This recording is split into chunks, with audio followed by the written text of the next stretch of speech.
Hello everyone, आप सबका स्वागत है।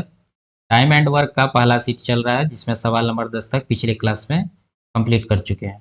आज के क्लास में सवाल नंबर 11 से शुरू करते हैं। कह रहा ए तथा बी एक कार्य को 8 दिन में समाप्त कर सकते हैं, जबकि बी तथा सी उस कार्य को 12 दिन में समाप्त कर सकते हैं। सी तथा ए मिलके 15 दिन में समाप्त कर सकते हैं। तो सी अकेला इसे कितने दिन में समाप्त करेंगे?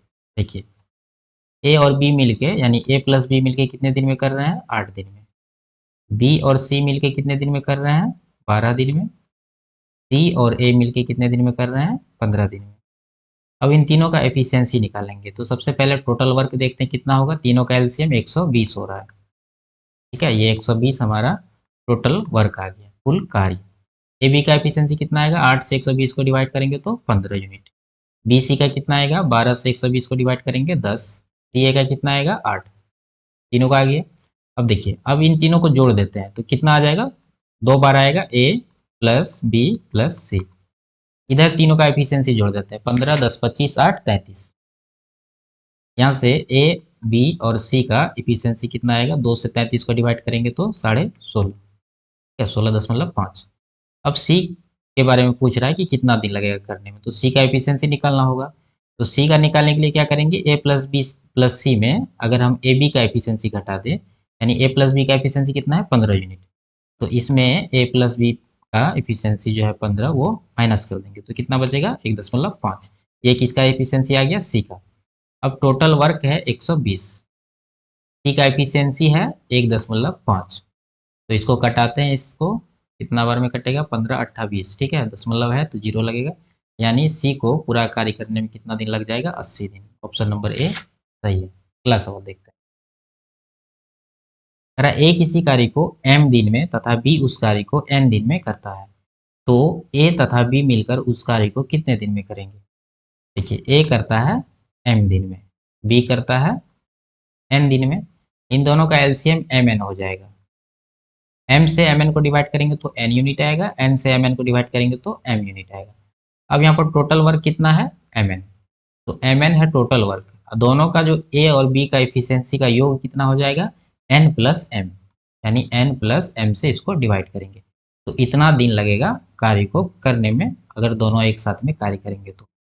तो ये कौन सा ऑप्शन में है? mn बटा m plus n। Option number 20 का सही आंसर है। ठीक है, अगला सवाल देखते हैं। ए एक कार्य को 12 दिन में पूरा करता है। ए करता है 12 दिन में। बी उस कार्य को करता है 18 दिन में। ए तथा बी के कार्य क्षमता का अनुपात क्या होगा? देखिए, यहाँ पर अगर दो लोग रहे यानी दो व्यक्ति रहे, जैसे ए बी का जो समय का अनुपात है क्या होगा? ए 12 दिन ले रहा है तो 12 अनुपात बी ले रहा है 18 दिन, तो 12 अनुपात 18 हुआ। तो इसका जस्ट रिवर्स हो जाएगा कार्य क्षमता का अनुपात, यानी 18 अनुपात 12। इसको सिंप्लीफाई करेंगे तो कितना आएगा? 6 तिया 18 6 दूना 12, यानी 3 अनुपात 2। ठीक है, देखिए ये कहाँ से हुआ? डायरेक्ट नहीं करेंगे, अगर तीन लोग रहेंगे तो इस तरह से उल्टाएंगे तो गलत हो जाएगा। यहाँ पर ए का कार्य 12 दिन, मतलब ए पूरा कार्य को 12 दिन में करता है, तो ए का जो एक दिन का कार्य क्षमता है कितना होगा? 1/12।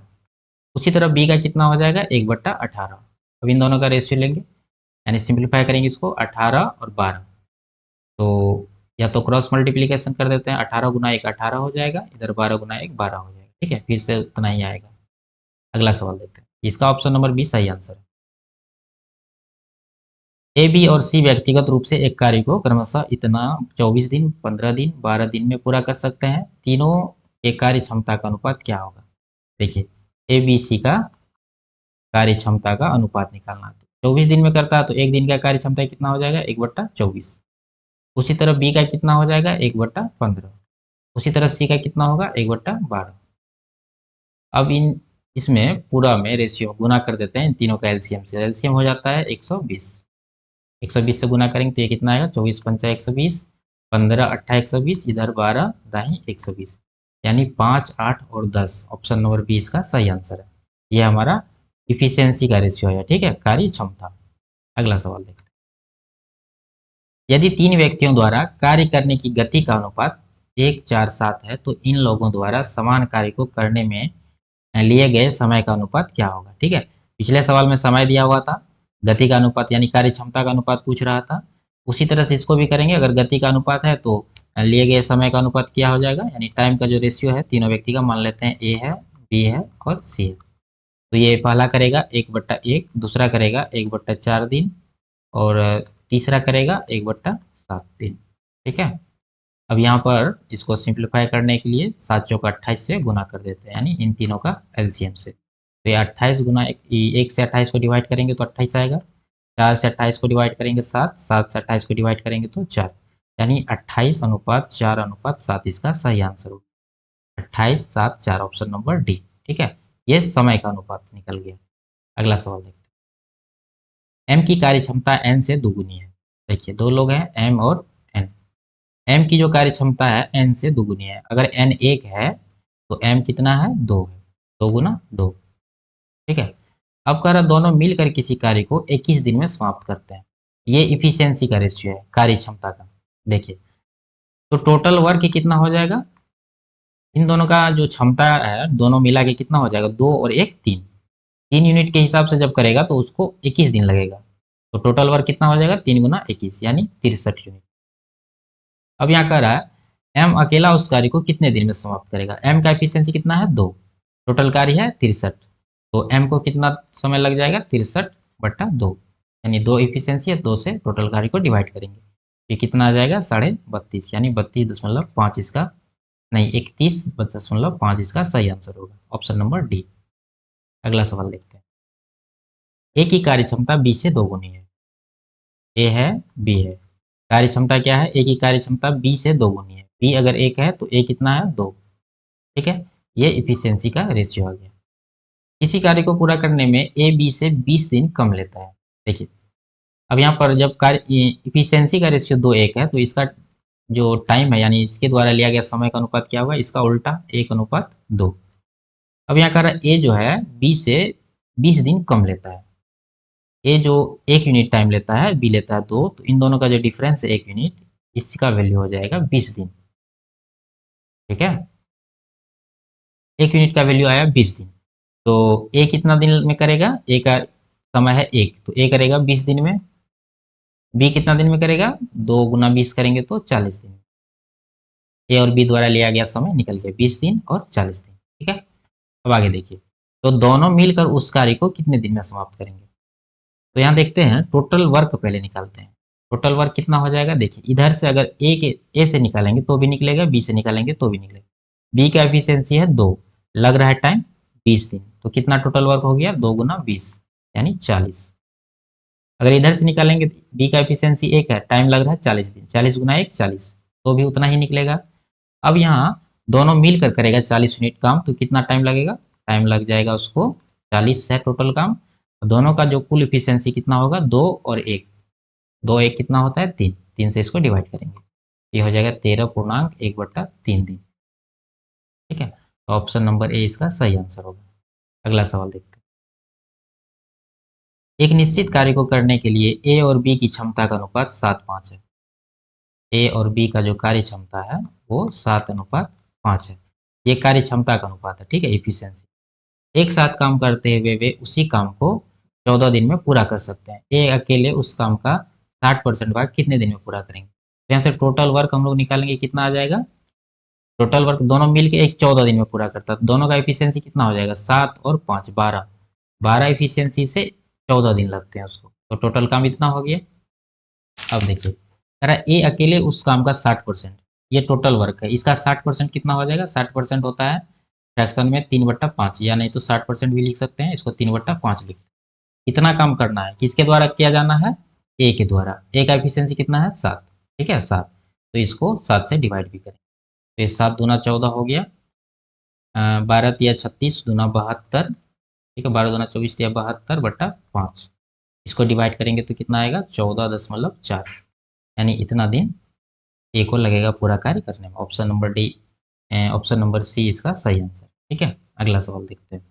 ए बी और सी की क्षमता का अनुपात 3:5:1 है। एक साथ कार्य करते हुए वे एक कार्य को 5 दिनों में पूरा कर सकते हैं। ए और बी ने 3 दिन के लिए एक साथ काम किया, शेष को सी द्वारा अकेले कितने समय में पूरा किया जाएगा। देखिए ए बी और सी का जो कार्य क्षमता का अनुपात है कितना है, 3 5 और 1। ठीक है, ये इफिशियंसी का रेशियो है। जब तीनों एक साथ काम करते हैं तो 5 दिन लगता है। तो तीनों का कुल इफिशियंसी कितना हो जाएगा? 3 5 8 8 1 9, यानी टोटल वर्क हो जाएगा हमारा 9 यूनिट के हिसाब से 5 दिन लगता है, यानी 9 बचा 45। ठीक है, 45 यूनिट टोटल काम हो गया। तो कह रहा ए और बी ने 3 दिन के लिए एक साथ काम किया। तो ए और बी द्वारा जो किया गया काम होगा कितना होगा? ए बी का एफिशिएंसी कितना है? 3 5 8, 8 यूनिट के हिसाब से 3 दिन तक किया है, तो 8 किया 24 यूनिट काम हो चुका है। तो बचा कितना? इसमें माइनस करते हैं, 21 यूनिट काम शेष रह गया। अब शेष काम को कौन करेगा? सी करेगा। तो सी द्वारा कितना टाइम लगेगा? टोटल काम बचा 21, सी का एफिशिएंसी है 1, 1 से डिवाइड करेंगे तो 21 दिन। ठीक है, ऑप्शन नंबर सी इसका सही आंसर होगा। अगला सवाल देखते हैं।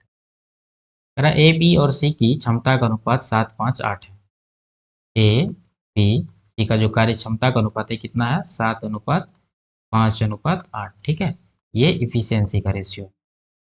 अब यहाँ कर एक साथ कार्य करते हुए वे एक कार्य को 42 दिन में पूरा कर सकते हैं। तो टोटल वर्क कितना हो जाएगा? 42 दिन में करते हैं तीनों मिला के। तो तीनों का एफिशिएंसी कितना हो जाएगा? 7 5 12 8 20, 20 के हिसाब से 42 दिन लगते हैं। तो टोटल वर्क कितना होगा? 42 दूना 84, यानी 840। अब कर आगे बी और सी ने 21 दिनों के लिए एक साथ काम किया। बी प्लस सी के द्वारा जो किया गया काम होगा कितना होगा? बी और सी का एफिशिएंसी कितना हो जाएगा? 5 8 13, 13 यूनिट के हिसाब से 21 दिन काम कर चुका है। तो कितना काम हो गया है? 13 1 का 13, बचा 1, 13 दूना 26, 1 27, 273। इसमें माइनस करेंगे तो शेष काम निकल जाएगा। तो कितना आ जाएगा माइनस करके? यहाँ पर 7, 13 में 7 घटा 6, और यहाँ पर 567। ठीक है, इतना अभी काम बचा हुआ है। इस काम को किसके द्वारा किया जाना है? ए के द्वारा। तो ए द्वारा लिया गया समय कितना हो जाएगा? टोटल कितना काम बचा? 567। ठीक है, इसका इफिशियंसी कितना है ए का? 7 यूनिट। 7 से इसको डिवाइड करेंगे, 7 8 56, 7 1 का 7, यानी 81 दिन लगा ए को। ठीक है, अब यहाँ कह रहा पूरा काम कितने दिन में समाप्त हुआ? पूरा काम कितना दिन में समाप्त हुआ? ए को लग गया अभी 81 दिन। पहले कितना दिन काम किया है? बी और सी 21 दिन। ठीक है, यहाँ पर भी लिखा है। तो 21 प्लस 81 दोनों मिला के कितना हो गया? 102 दिन। 102 दिन लग गए टोटल, कुल दिनों की संख्या। ऑप्शन नंबर सी इसका सही आंसर होगा। ठीक है, ये लास्ट सवाल था। मिलते हैं अगले वीडियो में, तब तक के लिए बाय बाय, टेक केयर।